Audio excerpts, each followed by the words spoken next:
What's up, everybody? This is Terrence Plummer II. You're tuned in to the UCF Football Updates podcast. Let's go. This is Mac Loudermilk, and you're listening to the UCF Football Updates podcast. What up, Night Nation? This is Alan, and you are tuned into the UCF Football Updates podcast. We have a very special podcast today with former UCF defensive lineman Kalia Davis, who is now preparing for the NFL draft. Welcome to the show, Kalia. How are you today?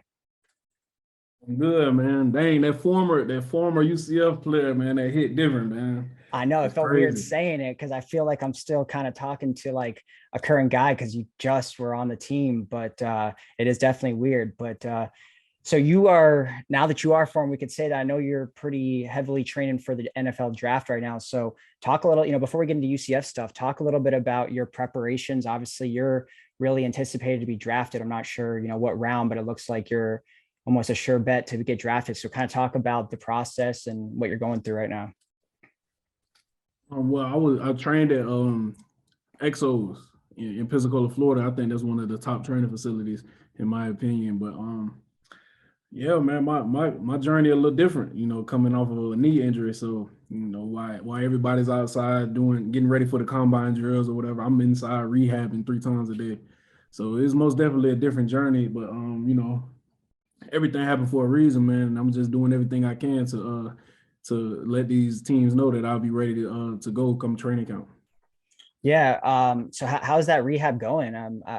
How close are you to 100%? I know that injury happened kind of around the middle of the season. I think it was like week 5 or week 6. So are you pretty close to 100%? Well, I'm 4 months out of surgery. So I actually start this month in April. I start cutting. So I'm doing planting. You know what I'm saying? I put cleats on in February. So, we're 2 months away from that. So I actually get to start planting this month, and I'm excited for that, man. But yeah, it was just I had to wait like a month. It was just something weird. I had to wait a month after I got hurt to get surgery. So, that's longer than what you wanted to wait. But everything's going smooth, no complaints. Oh, that's good, man. Good to hear. Well, we'll get in a little bit more about your future in a bit, but I want to go into your UCF career. Obviously you came out of Pensacola, West Florida Tech. You're part of that class of 2017, which was 16 and 17 classes were some pretty legendary ones for UCF that produced a lot of playmakers during that great run for us. But who were you? Were you technically a Scott Frost recruit, or did that kind of bleed into the Heupel era, or were you recruited by Frost? I was recruited by Frost. I was in his first recruiting class. Okay, and, all right.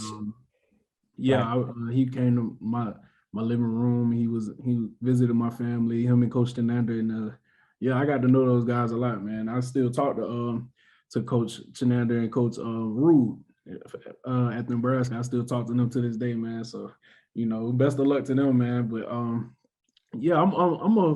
a Frost recruit. I was roommates with Marlon Williams, Kadarian Richardson, and Sterling Jones. Yeah, sure. Yeah. No, you were part of a really good class, no doubt about that. But I mean, I was looking at your offer sheet before here talking. I mean, you had a lot of offers. Cincinnati was one of them, Coastal Carolina. A couple of our conference mates here in the American. What ultimately, I know you're from Florida, but what ultimately made you choose UCF instead of maybe going away? Because at that time, UCF wasn't necessarily like a big time program. I mean, they were known, you had some good seasons, but how did you ultimately choose UCF? Oh, that's a good question. My sister actually went to UCF. So she was here my freshman year. She was a senior, and she was in her last year when I came. But Orlando has always been, a special place in my heart. We used to always come to Disney World for spring break. So, as I'm going to school in Pensacola, I'm just waiting till spring break to come. I'm ready to go to Disney World with my family, man. So, Orlando most definitely played a big part in it. But I used to always joke with my sister. I used to be like, man, go to the office, man. Tell Coach O'Leary to offer me a scholarship. And she used to always laugh it off. But UCF was actually my last offer, and I was already getting recruited by Coach Frost from Oregon. Oh, really? Yeah. So when they came over to UCF, it was pretty. I already knew the coaches or whatever, and that was my last offer, and I committed fairly soon. Okay. No, that's awesome. So, you get to UCF in 2017 and you kind of redshirted there your freshman year, but even though you redshirted, you were part of, arguably the best team in school history there. So what was that like being part of that, but not being able to be on the field yet? It was kind of weird, man, because I didn't really have that. I was in kind of a weird spot. Me and Sterling Jones, that was my roommate, and it was just we were on the travel bus, but we didn't play because they didn't want to burn our red shirt. It was kind of those emergency guys. If someone gets hurt, they'll burn our red shirt. But as part as like the other guys being on scout team or whatever, giving looks, we weren't a part of that. We was really just on the sideline, taking mental notes, just watching the older guys practice while they were going undefeated. We was just going on all those trips with them. So, it was kind of a weird spot, man. But 2017 was most definitely a year I'm always remember. I remember. Absolutely. But then you did get to, kind of get on the field there in 2018.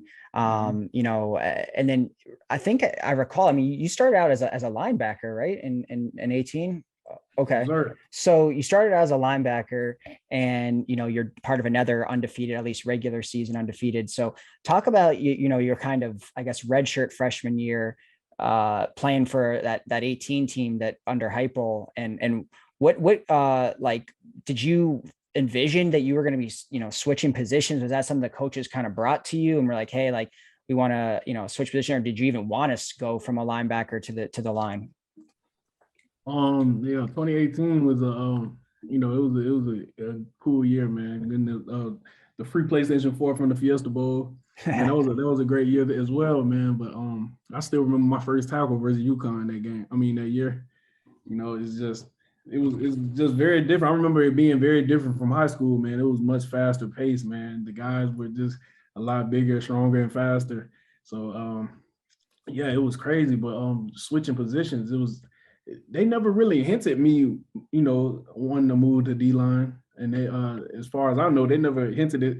They never said, yo, man, we're going to move you to D-line. You keep getting bigger. No, I was around like the 270 mark, but I was always a faster guy, So I was on all special teams and things like that. But when I moved, it was kind of crazy because I never played D-line. So I think the most difficult part was finding a stance. I've never gotten the 3-point stance before, so I just had to find me a good stance. But why'd they want you to switch? Was it because you went from Coach Chin's to Randy Shannon and he just saw you more as a lineman, or what caused that?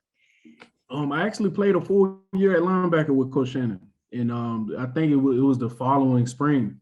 I was getting up there, man. I was like 275, and then that's when he was like, "Yo, you keep getting bigger." No, he came to me with this. He said, "You either lose 15 pounds or you just move to D-line. The second part is easier." So I think a week or two went by, and I just, I lost like 3-4 pounds. But I was like, man, yeah, let me just see what D-line looking like, man. But at the end of the day, I'm here now. So. Well, yeah, I was gonna say, it looks like the move paid off. So yeah. So it's just a thing of you were kind of like a bigger guy, and he was like, "Hey, why don't you try out D-line?" Oh yeah, most definitely. Okay. Then at that point, it was they had Nate Evans, Eric Gilliard, yeah. So coaches really wanted to find me a spot on the field. Gotcha. So you talked about how you're still close with the coaching staff that recruited you, Frost. So what was that like to you get recruited by Frost, and then literally a short year later, a brand new coaching staff comes. Frost didn't leave any coaches behind. He took the whole staff with him to Nebraska. So was that tough for you? I know the portal wasn't really what it is right now, but were there thoughts of damn, maybe I'm going to follow him to Nebraska or just leave? Or were you kind of more loyal to UCF and wanted to see, what Heupel could bring? No, I've never had any thoughts of leaving UCF, man. This is Orlando was home for me.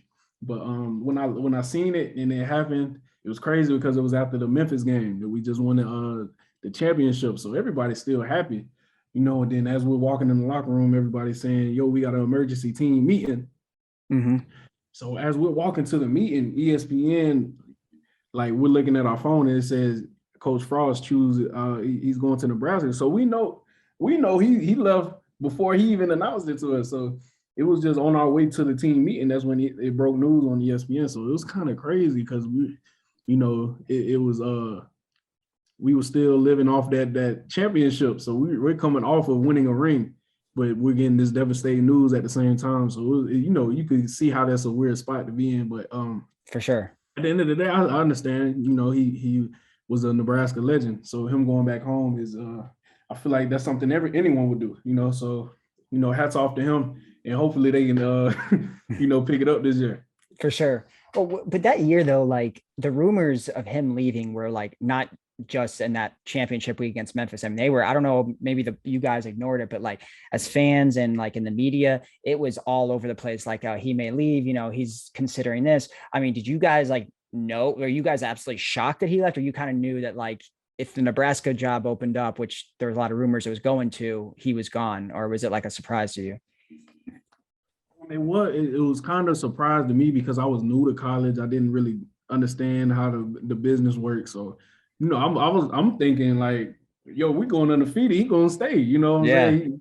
No one this is success, man. Like, why would he go away from success? So, but at the end, as I start getting more mature, I started understanding it more. But when it hit me was when Coach Frost left, I didn't think that. Because the coach I was closest with Coach Rude, that's my linebackers coach. Right. So I didn't think he was leaving, but that's me being naive, man. But because he played at Nebraska as well. But when Coach Frost left and we were doing bowl training, he didn't announce what coaches he was taking with him. And I seen something on the Twitter. It was like Coach Rude has put his house up for a sale or something. Oh. That's when I was. Yeah, that's when it hit me. I'm like, oh man, the whole staff gone. So yeah, right then, that's like, it was kind of heartbreaking, man. But I love all three staffs that I got to play under, man. I wouldn't trade for anything. Yeah, you played for a lot of coaches. I want to get into that in a second. But what's crazy though, like I actually had an interview with a podcast with KZ a couple of weeks ago, and he was talking about how because I was like, how hard is that transition? Not just anytime a coach, I think, leaves for any team, that's got to be tough. But he left, like you said, an undefeated squad. And then what do? You just go undefeated the next year. So like, how cool is that? Like I'm sure Heupel was a good coach and everything, but how are you guys able to just like keep it all together and just do it again? I mean, was that like really like a players kind of led team, or like, cause you had like the culture that maybe Scott Frost instilled, but like, it's crazy to me that like, I thought, I knew the team was going to be really good again, but I thought it was going to be much harder because you lose the consistency of all the coaching staff, and then brand new staff comes in, you just do the same exact thing. So talk about that year and how are you able to accomplish that? It's just, brotherhood overrides everything, man. So, the locker room is a key ingredient to success on a football team, in my opinion. So, just the foundation was already there. We knew what to expect. We had leaders like Shaquem Griffin, Jemias Pittman, and then the next year we still had Pat Jasinski, Titus Davis, those guys. And it's just the leadership that Shaquem and those guys, instilled in us, the lessons that they taught us. It stayed in the locker room, and it's culture. The culture was still there, so I feel like that would play a key part in our success the next season, so my first week I got there, Shaquem Griffin, I came in early with like 8 guys. We came in like May. So it was kind of like a way before like the rest of the guys come in June, the freshmen, and Shaquem Griffin had held a player-led meeting. And this is like my 3rd day there. So I don't know what's going on, but I'm a player, so I got to go to the meeting. Yeah. And it was just like, some conflict going on the team. And he just like nipped it in the bud right there. He was like, yo, man, we're not going to be a great team if we keep letting this go on. So, that right there, that's what really like, I remember that to this day. I was at the combine with Shaquem and I was telling him about it, man. It's just, that's a great leader right there, Shaquem Griffin, man. Is that the leadership that he showed in the locker room, I feel like that's what played a key part in our success the next year. Yeah, I mean, I was going to say, like, a lot of players, talk about, like, obviously there's a ton of talent on both of those rosters, but like the culture to me, because like a lot of those guys that were on the 17 team were on the 2015 squad that didn't win a single game for UCF. So, I mean, how much did like that, the culture, and like, to me, like it felt like, especially when Frost was there and it started to go away a little bit under Heupel, it felt like there was that true brotherhood, which you just talked about. But like, I mean, how much is that a factor in sport? Like, I know everyone talks about chemistry and all that, but like, it seems like you guys really loved each other and you had the talent. But if there was ever a time maybe where it was a close game or anything like that, did that like brotherhood, that culture, what probably make the difference in getting you over the top? Yeah, most definitely. And I don't know if it could have started when they went 0-12, like, you know, those guys, because those guys were still in the locker room 2017. Shaquan Burkett. Yep. He was there, you know. There was a couple guys from that 0-15 squad. It's just, you know, that not winning a game in a season, man. I know that you know, that can haunt someone, man. You never want to lose again. So that the win streak could have started there, you know. Yeah. So, you know, the brotherhood in the locker room, man, like I said, is very important to a successful football team. Gotcha. No, I mean, that was such an epic run. One final question about that that whole run was, you know, the offense got a lot of the press, the news. I mean, everyone, UC Fast, right? Like, you know, UCF was putting up whatever 40, 50 points a game, was leading the nation in points and yards. As someone who's on the defensive side of the ball, was that like, and I've talked to other defensive guys, but like, was that at all like kind of tough for them to get all the recognition? I mean, you guys were doing your thing, you were creating turnovers, but there was a lot of high scoring games too. Like I remember the conference championship, like, you know, we gave up, you know, 40 plus points. There's a couple of games like that. Was it tougher being on the defensive side of the ball when the offense was getting all the love, like at least publicly in the media? Oh, not at all, man. You know, when you win it, man, you know, it's not offense, defense, it's UCF at the end of the day. So we were like, when offense is on the field, we're up, you know, cheering them on. When we're on the field, offense is cheering us on. It's just, we want to win at the end of the day. We want more points than the other team at the end of the game. So, you know, the offense and defense, I think I got a question about that before the season, but yeah, at the end of the day, we just want to win. And, you know, when the wins were stacking up, I didn't care that offense was scoring 60 and we gave up 50. We won, you know? Yeah, no doubt. I got you. Well, I just had to ask. So then you go into your sophomore year, 2019, you kind of a breakout year. You have, you know, eight tackles for loss. You have 3 sacks. Good year. You know, UCF finishes with a bowl win over Marshall. Then 2020 comes, the COVID year. You were one of the main players to opt out, at least one of the key playmakers to opt out. What kind of went behind that decision? If you're comfortable talking about it, what caused you to you know, miss that whole season? Because you were definitely primed to be, you know, maybe the best defensive lineman on the team, and you know, you were someone that it was a big loss for the team at the time. So talk about that decision. Yeah, it was very difficult, man. You know, it took a lot of thought, and just talking to my family every night, just because it was a pandemic, man. Like I'm thinking of, when I first heard of it, I'm thinking of bubonic plague and things of that nature. I'm fairly new, so as I started learning more, and then the vaccine started coming out, like that's when I got more comfortable with coming back. But just talking to my family, I actually came back to campus, you know, before camp. So we were about to start camp, and then that's when I think the Pac-12 opted out, and then the Big Ten opted out, and then that's when I started like, yo, this is like, I'm thinking the AAC is gonna opt out, but then they had they made the little rule, the NCAA made a little rule that, you know, the year doesn't count, you get an extra year eligibility. That's when I talked to my family the most, and it was just like, yeah, it's not really worth it. We don't know enough about the virus, so you know, that's what really played a role. I just asked my mom, I said, what would you do in this situation? And she was just like, yeah, I would sit this one out. You know, you're not losing a year. You know, you get a year to get bigger, stronger. And I feel like I came back the next year a better player. Absolutely. Yeah, no. And you were very welcome back to that team. Before I get into like the Malzahn era, what do you think, you know, obviously a lot's talked about with Heupel era is like how each year UCF's record got worse, you know, from the time he started to the time he finished. And I know from 17 to I guess, you know, 2020, we lost a lot of talent, right? A lot of guys went pro, a lot of guys graduated. What do you think was the main reason that, like, you know, we went from, you know, like 12-1 in 2018 to 2020 where we're, 6-4 and getting blown out against BYU in the bowl game. Was it a matter of just like a lot of graduations and guys going pro, or do you think there was something to do with, how the coaching staff gelled with the team? Well, I don't really this is my opinion. I don't really hold 2020 against that coaching staff. They got, 10 players opting out, and it's just, they had 3 months of where we didn't even get to come back on campus. So that 2020 was just such a weird year, man. It was just, that wasn't the best team that we could put on the field. That wasn't, how many years of NCAA football. That was like the weirdest year in college football. So I don't really hold that on that coaching staff. But at the end of the day, every year is just a new team. So it's just, like 2019, we had a young DG. He was coming along, man. So, we lost a lot of close games. I think we lost 3 games. We were three games by 7.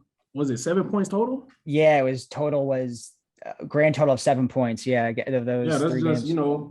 that those are just that's on us. At the end of the day, that's on us, man. So that's just one play that went wrong. That we could have fought a little harder or did our technique the right way. That's just one play. It was losing 3 games. So, but Gotcha. 2020, I don't hold that on the coaching staff at all. Yeah, I hear you. Well, then another big change happens. Gus Malzahn comes in. Talk about that as a player, like having Gus Malzahn. I mean, he was, is one of the biggest names in college football. Coach, Cam Newton coached at a very big conference, big school in Auburn. What was that like? Having Heupel replace, Heupel, who was a first-time head coach, getting replaced with, Malzahn. Is that something where the respect just like immediately kicks in and like you were like kind of excited for him to be the coach? And talk about like just kind of the difference that he brought, when he came in. Before I say that, I was rooting for Coach Heupel this year, man, because I got like a weird little beef with the SEC, man. I wanted him to go and tear the SEC up, man. I'm not gonna lie. So I was rooting for Heupel, man, and I still am to this day. But No doubt. Coach Malzahn, man, it was just it was surreal, man. Because when I heard that he was he actually told us that he was gonna sit this year out. And then when UCF opened up, man, that changed. I think that changed his mind. Like he said he wouldn't do it for any other school. So but yeah, it's just because when I think of Malzahn, I think of Nick Saban. Like I think of a college football legend, man. So his coaching style is most definitely different. It's a different coaching style because we had 2 young head coaches, Coach Frost and Coach Heupel. But Coach Malzahn, that's the GOAT in my eyes, man. Yeah, absolutely. What did when he came in, and then obviously he brings in Coach Travis Williams as your DC. It felt like the obviously not every player is going to get along with every coach, and when there's coaching transitions, it's tough. But it did feel like Malzahn kind of brought that like brotherhood feeling back to UCF football. Is that something you were seeing with your teammates like this year, where everyone was kind of like just kind of back to that like Frost type of vibe? Most definitely. It's just the biggest part with a new coaching staff is the buy-in part, and with this staff, I feel like everyone bought in, because Coach Malzahn is just, he's that well respected, so he has the track record instead of Coach Heupel being a first-time head coach. He don't really have the track record. He's building it right now. Right. But when Coach Malzahn comes in, he's established. Of course, like it's easier to get the players to buy in. Right. So you guys start off the season, pretty hot with, you're 2-0, you beat Boise in that epic come from behind win. You're back, helping the defense again. Then the season just gets derailed in week 3 against Louisville with I've never seen so many injuries to key players in one game like that. It was like unreal. Talk about like this season, the ups and downs. And then obviously, of course, I want to talk about your injury, but, talk about that, like how much injuries played. I mean, Bowser, Jalen Robinson, all these guys got injured. How tough was that? How much did that like derail the season, especially after DG went down there at the last moments of the Louisville game? Man, it derailed it a lot, man. So, Yeah, when that happened, I remember seeing DG walk into the locker room. He told me that he broke his collarbone. My heart was hurting, man, because that was my QB right there. But man, it was that Louisville game was a tough one, man. And I remember the next Monday, because we have practice on Monday. I remember that next month. No, it was Sunday. It was the day after. We had like a little walkthrough or whatever. And then I remember because I knew who all got hurt. And I remember just standing out there and we were doing the stretches. And I was like, man, like, I came from that Louisville game like with no bruises, no scratches, no nothing. I was like, man, I'm blessed. Right. What I'm saying? And 2 weeks later, I got it. So that was crazy, man. But Louisville, most definitely, that was a heartbreaker for me. Yeah. And then, like you said, you got injured. I think it was right after, the fifth game of the season. And it wasn't even a contact injury, right? You just kind of planted wrong or right. It was something like you jumped or you if I recall correctly, it wasn't like a contact play, right? Yeah. I mean, it was just, I was rushing and then I got double teamed. Someone had chipped my hip. So like it sent me like, to the right, with a lot of force. And then I tried to plant my foot because the quarterback had broken tane. So I tried to plant my foot into the ground real fast and the ACL tore right there. Oh. But man, it's crazy, man, because I think I had a sack on the first drive. Yeah, I was feeling 3 sacks that game, man. But but it was crazy, man. But everything happens for a reason, man. I'm blessed to even be in the situation I am in today. Absolutely. Well, I mean, that was definitely another devastating moment for UCF and the fans during the season. But what did you see from, the defense statistically from 2020 to 2021 made a huge jump, just yards allowed, points allowed, turnovers produced. What did you see? I mean, you were one of the leaders of the defense. What did you see? And we had a lot of young guys, especially in the secondary, linebackers. There was, not a lot of depth there, but what did you see growth wise from the UCF defense from the year before? Because I mean, it was definitely a noticeable difference. But and what do you see for the future of UCF defense now that the secondary is kind of all juniors now? The D line's getting a little older. I mean, what did you see in that improvement? What I feel like what really set the tone was last season. It was ranked 123rd in defense in the whole college football. That was just unacceptable. So Coach T. Will used to, he wrote it on the board, 123rd. And that's what we were like, that was what was motivating us the whole offseason. We can't be 123rd, man. We, so that I feel like that 123rd, like that what really motivated us. Yeah, no doubt. And it showed on the field.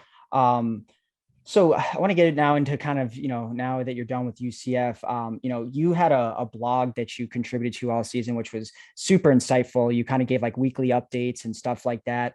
I think before you decided to go pro, there was definitely some questions like we didn't know if you were returning. You thought maybe you were going to return or maybe you weren't. What ultimately led you to decide to not come back to UCF and ultimately, go for the draft? Well, one thing I feel like age really played a part in it. I'm 23 years old and then I'm going to be a 24-year-old rookie. So you add a year onto that, I will be a 25-year-old rookie. So age most definitely played a role in it. But I just had to sit back and just weigh out all my options. I remember I had I was talking to my mom right after I got hurt. On the car ride back, I was just like, man, I'm coming back another year. But she was just like, just sit back, wait, let it digest, start rehabbing, get the surgery, and then we can make the decision later on. So I really made my decision in December, but yeah, it was just a very tough decision, but age most definitely was the number one factor. Gotcha. So now you're training or you're rehabbing. What are your kind of your goals? I mean, did you grow up having like a favorite team, maybe someone you want to go to? Obviously you'll play for anyone, but I don't know if there's, maybe talk a little about your favorite team growing up. And then, I mean, what are your kind of your goals for your rookie? Are you going to be able to play by the time the NFL season starts, or will you still be out or be able to make it back at some point? If you are going to be healthy basically by the start of the season? Well, yeah. So my favorite team was the Buccaneers. Okay. Definitely. I became a fan when Jameis Winston went there. Nice. So I was a fan of Florida State actually, and Jameis Winston, man, he was my idol, and so I became a Bucs fan when he got drafted by the Bucs. But other than that, yeah, I want to go anywhere, man. Anywhere that takes a chance on me. But yeah, I just want to rehab my knee because I know me fully healthy, I can make an impact anywhere. So most definitely the getting the knee back right and rehabbing is the number one priority right now. Okay, gotcha.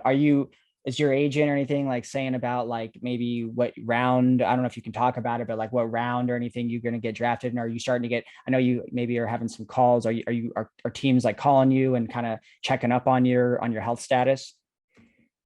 Yeah, I think the biggest question I'm getting is when will I be able to go? So yeah, I training camp is the projection right now for me to return back playing. But other than that, I'm getting like, I can go anywhere from as early as 3 to 6. Gotcha. Okay. One other thing I want to, before we finish up here, I want to talk about a little bit was NIL. You're the first guy I've got to speak with that was actively part of it, because every other player I've interviewed was a former player that, that's been out of college football for quite some time. So they never got that. So, how crazy was that to experience that for the first year? I know you had some NIL deals. What do you think about the whole, NIL? I mean, obviously it's good for players, but like, how was that for you kind of in your senior year to kind of experience that and have some opportunity to make money off of your name? It was actually a great experience, man. It was the first year it was just, a lot of players just dipping their toes in it and, just, getting a feel for it. But now I think that this next year is going to be you're going to see a lot of people signing bigger deals and, the coaches are able to promote you now. You see Coach Malzahn wearing Zay's shirt and, stuff in the interviews. But now the coaches are able to help. I feel like you're going to see a lot of more players getting a lot more deals and actually the team getting deals. I see UCF got a couple, the whole team getting one.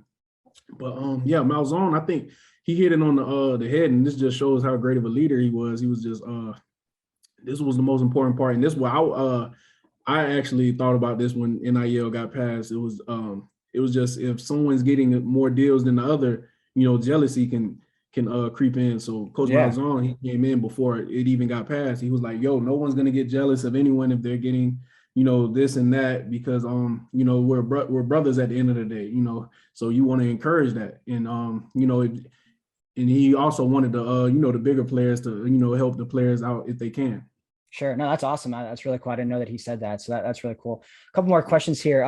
What about the portal? I mean, you're someone that, could have used it if you really wanted to. You probably would have gotten an offer from mostly every school in the country. And I mean, we saw your teammates. I mean, Dylan Gabriel, Tatum Bethune, some big guys leave. Do you think how the portal is currently constructed, where essentially, if it's your first time, you could just leave at any point? I mean, you saw someone like Eric Gilliard, he left after 4 games, middle of the season. You have DG leaving right after, the bowl game. You have guys just kind of leaving left, right. I mean, do you think that's currently constructed now that you're a former player and you're going pro? I mean, do you think that's how the portal should be? Should there maybe be like a limit, like you can't leave till after your freshman year, or maybe you can't do it mid-season? I mean, how you saw it where guys were leaving middle of the season, before the season, guys that were true freshmen that didn't even play a single game yet were leaving before the season. What do you think of that whole, how the portal is now? I just, I'm all for guys, trying to go test their luck, trying to get a better opportunity somewhere, because, you can come in and be a sophomore, and then the freshman comes in, and then the freshman is the starter, and you see how that timeline will work. He's going to be there longer than you. You're probably not going to start anymore. So I'm all for guys, trying to get the opportunity, but I do agree that there should be some, limitations, because it was crazy. I think I don't know what the number was, but I seen it was a crazy amount of players entering the portal. But I feel like some players are seeing that that the portal can backfire on you.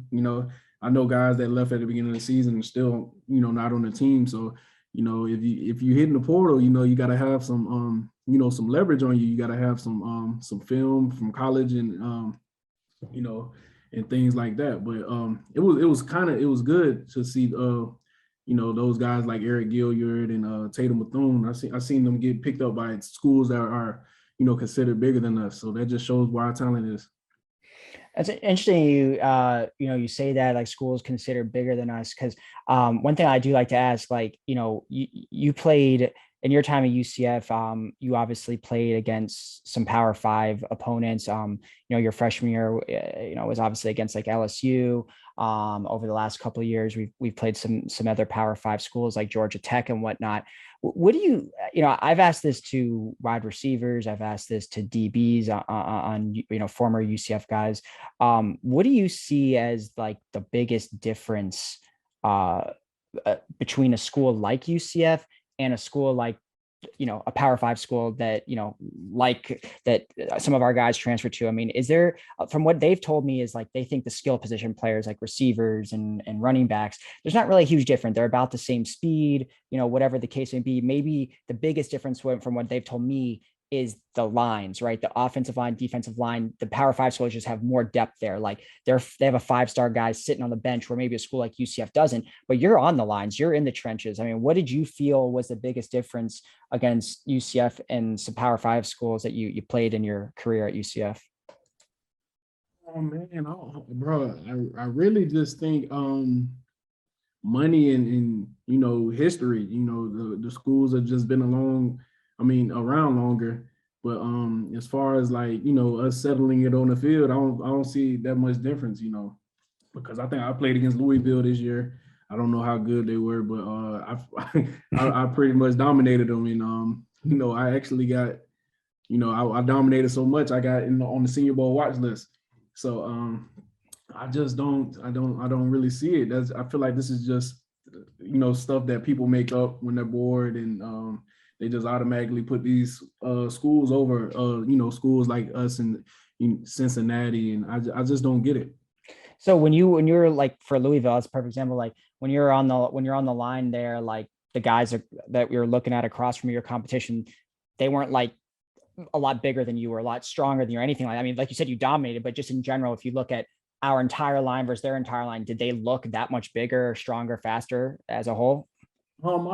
Louisville, we're just talking Power 5. Louisville, I seen that they just look normal, and I feel like I was bigger, stronger, and faster than all of them. So I just don't really, if those people are watching, you could put the game on and you could tell me. So Gotcha. No, that's we also cool. played Stanford. Stanford, I feel like that was they had a big size difference on us. I think they had tackles that were like 6'7", but we spanked them though. We beat them by like 30. So yeah. I don't really get where these people are making these things up at. But Stanford can go and beat Oregon the next week, and they'll be talking about Stanford and not how we just beat them by 30. So true, absolutely. And sorry, my thing just came out. Yeah, no, and we, like you said, I mean, we really beat them pretty bad. I mean, even like Gabe Davis, I know Stanford had a DB that year that I think just a Debo, I think is his name, who went pro, and Davis cooked him all game. But yeah, man, to finish up here, what do you see now that UCF is going into the Power 5? We're going to the Big 12 here after one more season in American. What do you see for the future of UCF? How bright do you see the future under Malzahn and just going to the Power 5? I mean, do you think the UCF is a school that's going to, compete for the playoff in the near future here? Yeah, most definitely. I feel like we're like one of the fastest growing football schools in the country. And I just, it's crazy because once you throw Power 5 on us, and we'll start getting the 5-star players and then the 4-star. I still don't get it, but at the end of the day, I feel like if you wanted to play football, you would choose the school that would be the best fit for you. But now that we're a Power 5 school going to the Big 12, we're gonna start getting the 5-stars, and But I'm not even into that. I just want the players that want to win. That's who I would want to recruit. But I most definitely see UCF cracking once the playoff expands. I feel like UCF will be in the little 12-man or however many teams it is. I feel like UCF will be in that conversation every year. No, absolutely. Final thing, kind of rapid fire questions. Who was the toughest guy you went up against in practice, and then who was the toughest guy you went up in a game throughout your UCF career? The toughest guy was Cole Snyder. Most definitely. Yeah, we had some battles, man. Ever since I was playing linebacker too, he'll tell you, me coming downhill, I'm weighing 270 pounds and Cole has to block me. Those were very hard collisions, and it carried on when I moved to D tackle. But a guy in the game was probably Matthew Hennessy. He plays the center at Temple. He plays center at Temple, and he plays center for the Falcons right now. Awesome. Hey, man. Well, I really appreciate you taking the time to come on the podcast. Your answers were really good, and love to talk football with you again. And good luck. We're all rooting for UCF Nation to get drafted and be the next great NFL night. Appreciate it, man. Hey, appreciate you having me on. Just hit me up anytime, bro. Absolutely. That was Kalia Davis, former UCF defensive lineman. Make sure to check out him in the upcoming NFL draft. We're all hoping he's going to get drafted here. You're tuned into the UCF Football Updates podcast. We'll see you next time.